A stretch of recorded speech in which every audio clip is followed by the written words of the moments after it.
Es un ciudadano del mundo que nació en Bolivia, estudió en Francia, vivió en Centroamérica y vive recorriendo el mundo enseñando y aprendiendo para hacer de la comunicación un componente del cambio social. El profe Alfonso Gumucio Dacrón va y viene uniendo a los teóricos europeos y norteamericanos con sus pares de América del Sur, América Central, África y Asia. Pero sobre todo, abriendo puentes entre lo que se dice con aquello que se hace realidad en las prácticas comunicativas de comunidades y pueblos alrededor del mundo. Hoy tenemos la suerte de conversar con él en Oiga Profe. Este será un programa lleno de experiencias y un recorrido para acercarnos a la esencia de una comunicación para el cambio social.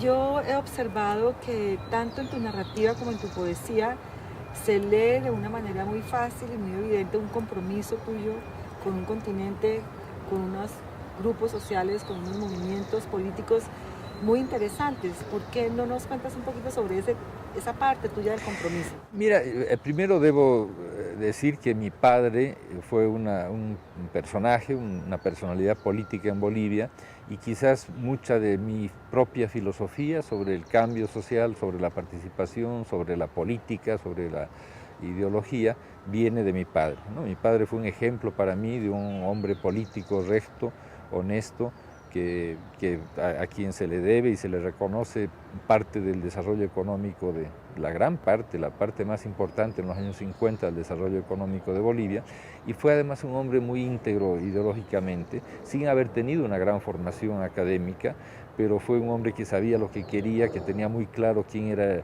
el aliado, quién era el enemigo, y una capacidad de negociación. Entonces, primero debo decir que de ahí vengo, ¿no? Hay una herencia a la que yo no podía fallar de alguna manera. Luego me toca a mí a los 17 años la muerte del Che Guevara en Bolivia, que es un episodio importantísimo. Entonces la gente de mi generación que a pesar de tener cierta sensibilidad social podía estar pues pensando en cosas un poco más frívolas, ¿verdad? Más circunstanciales, en fin.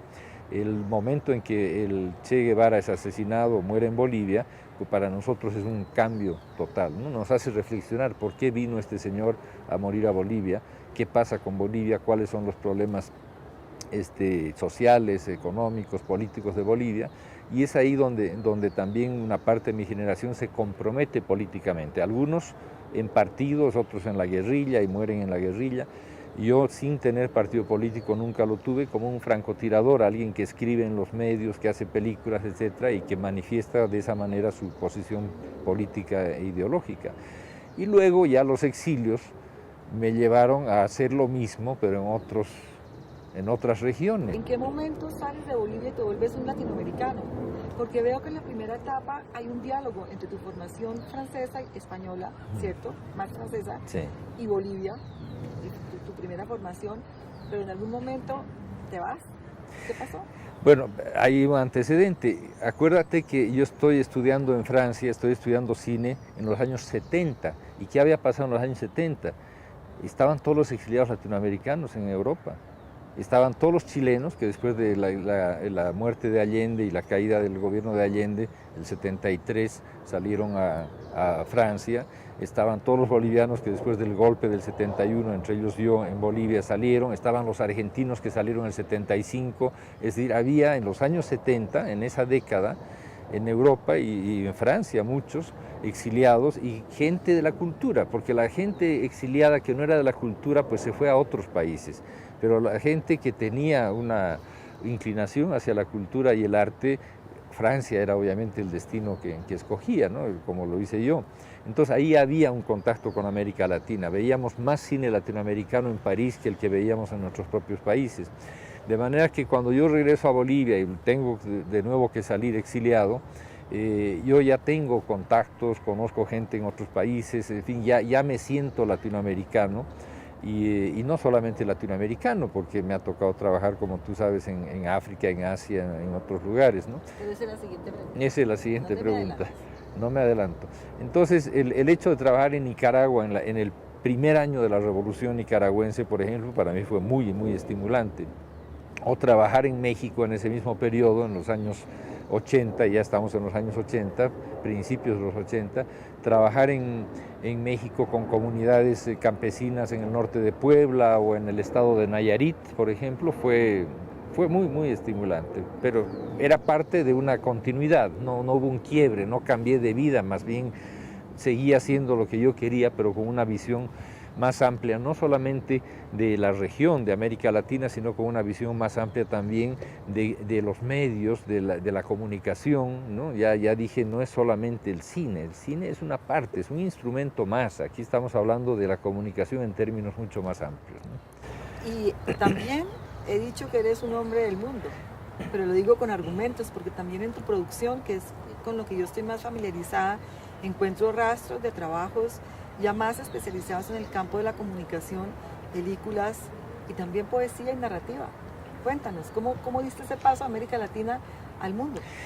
Pues la verdad que no es una cosa tan consciente o planificada, ¿no? Sino que obviamente si yo estoy, por ejemplo, trabajando 4 años en Nigeria, me tengo que llevar algo de ese país. Llevar en el sentido de aprender, de aprehender con H, ¿no? En el sentido de capturar algo que de ese país me parece significativo. Entonces yo, además de tener, qué sé yo, arte o artesanía o lo que todos podemos comprar en un país, yo escribo poesía que está inspirada en la vivencia en ese país, o en el caso de Nigeria hice, por ejemplo, una muestra de fotografía sobre mujeres y niños nigerianos que a mí me gusta mucho, que se hizo primero en Nigeria y después se hizo en Bolivia, que se llama Bagaje Africano, donde de alguna manera yo pongo ahí los referentes del trabajo que hice. Yo no fui a dar vueltas por nada, fui a trabajar en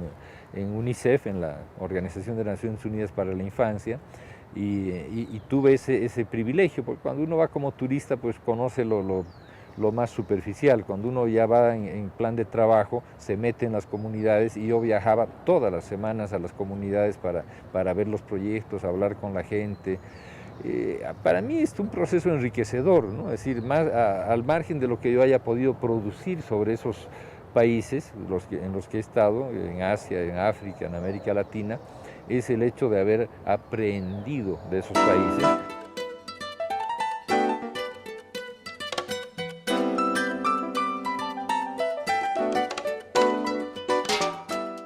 Los seres humanos somos la única especie que utiliza para adaptarse al mundo una herramienta compleja y a la vez sencilla, la cultura. Gracias a la cultura construimos el lugar desde el cual miramos el pedazo del mundo que nos tocó en suerte, pero no contentos con ello, le damos a nuestra mirada un sentido universal. Gracias a la diversidad de las culturas, el mundo adquiere una nueva riqueza. El profe Gumucio se ha detenido muchas veces en ese diálogo intercultural, lo ha vivido y lo ha sopesado para comprender su vigor y sus riesgos. Como profe que enseña tanto en la academia como en las comunidades, Alfonso Gumucio Dagrón nos comparte elementos claves de sus observaciones, aquellas en las cuales comunicar es insertarse en el alma de los pueblos. Así se desnuda esa gran mentira que ha llevado a muchos a pensar que solo se transmiten noticias e información cuando la comunicación comparte la vida hecha cultura.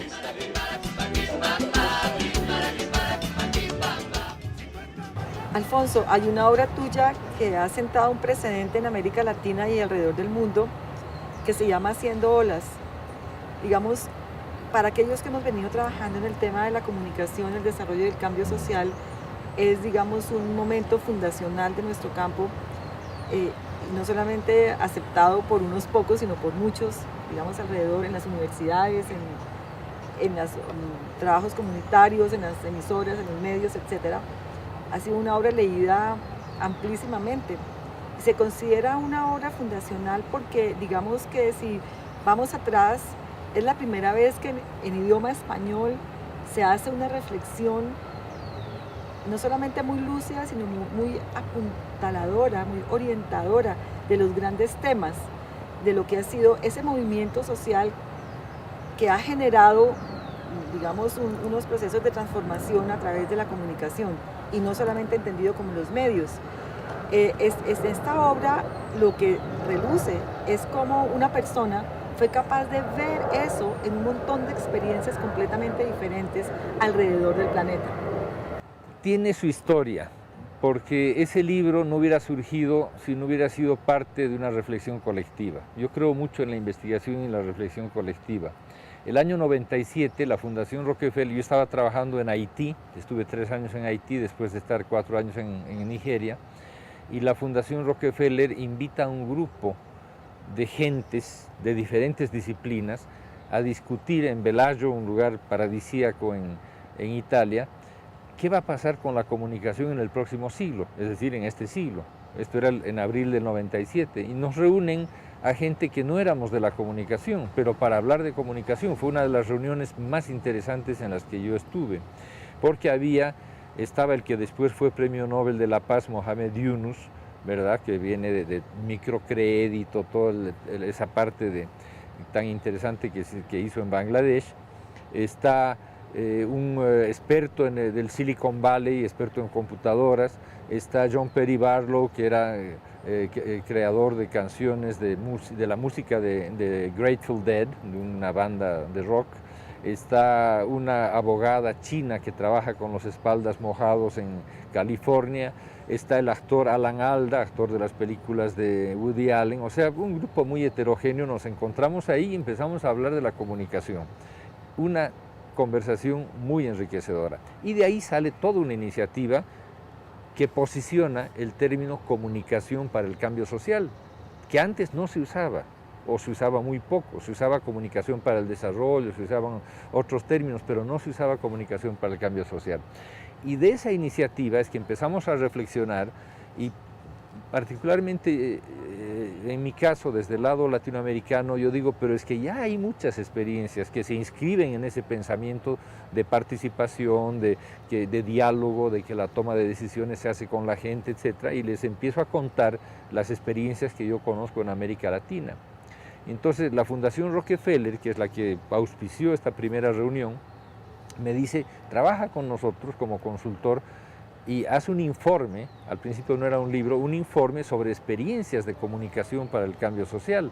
Y eso es lo que hice, recorrí África, Asia, América Latina, visité casi todas las experiencias que están en el libro, de las 50 experiencias que están ahí.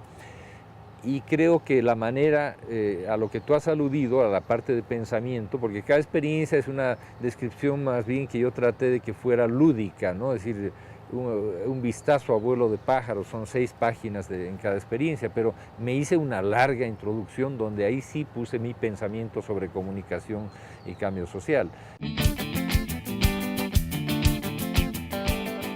Este profe andariego tal vez se inspiró en sus viajes por los 5 continentes para construir sus 5 bases de la comunicación para el cambio social.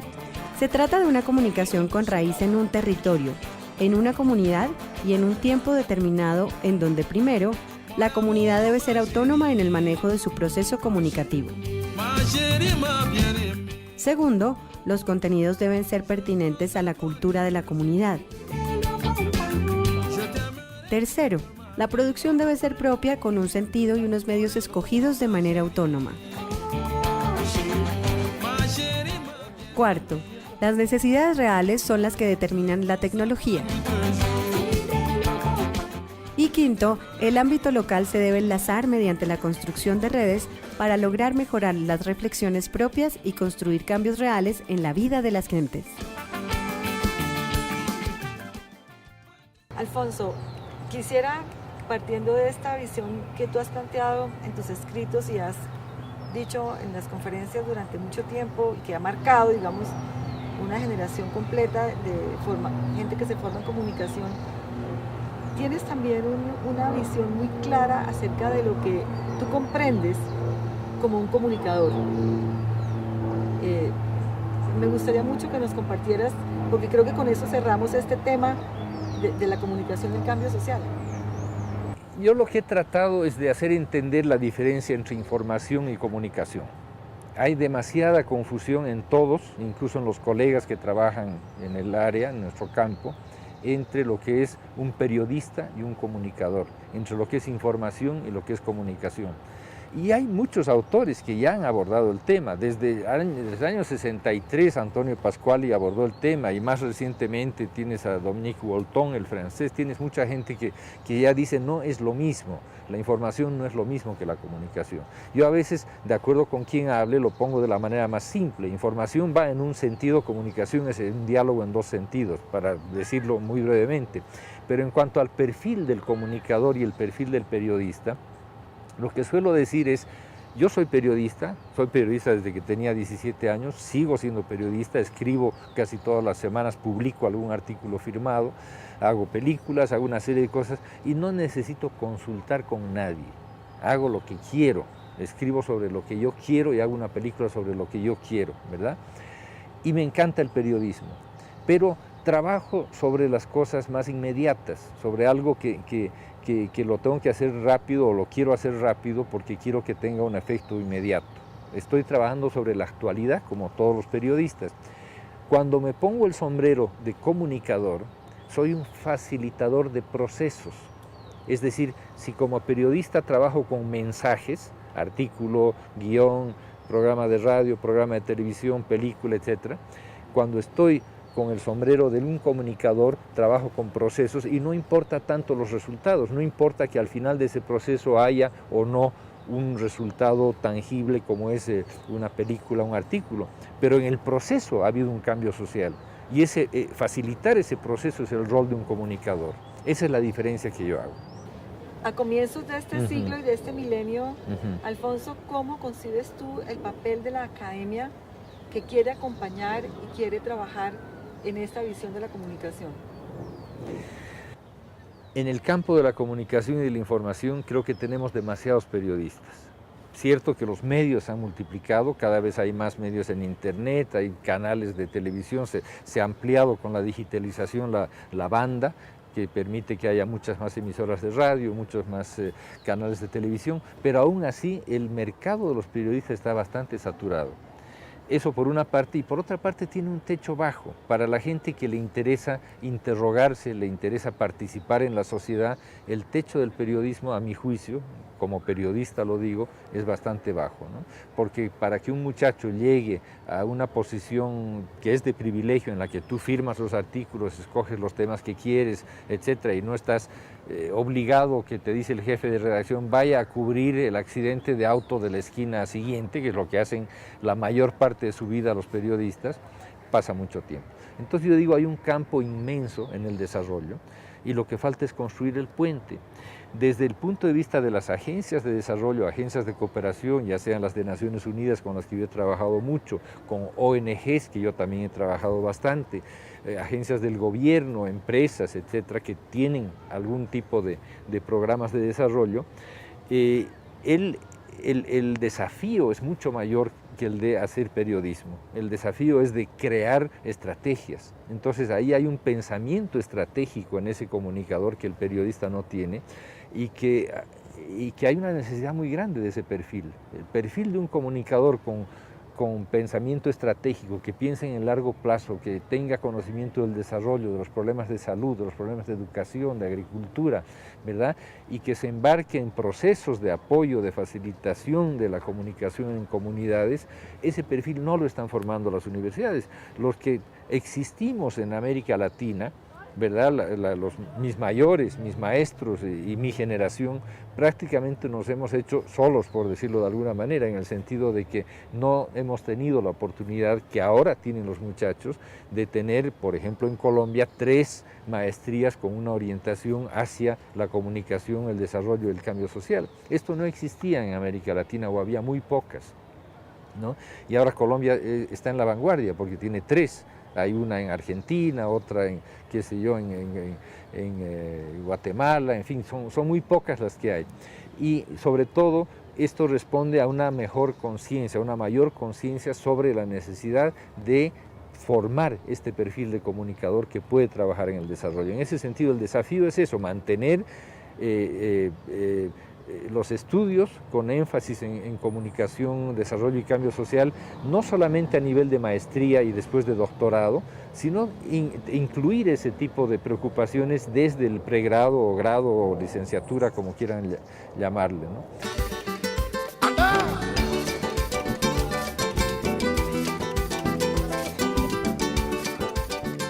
Ser comunicador implica asumir la realidad como espacio de acción, no solo de observación.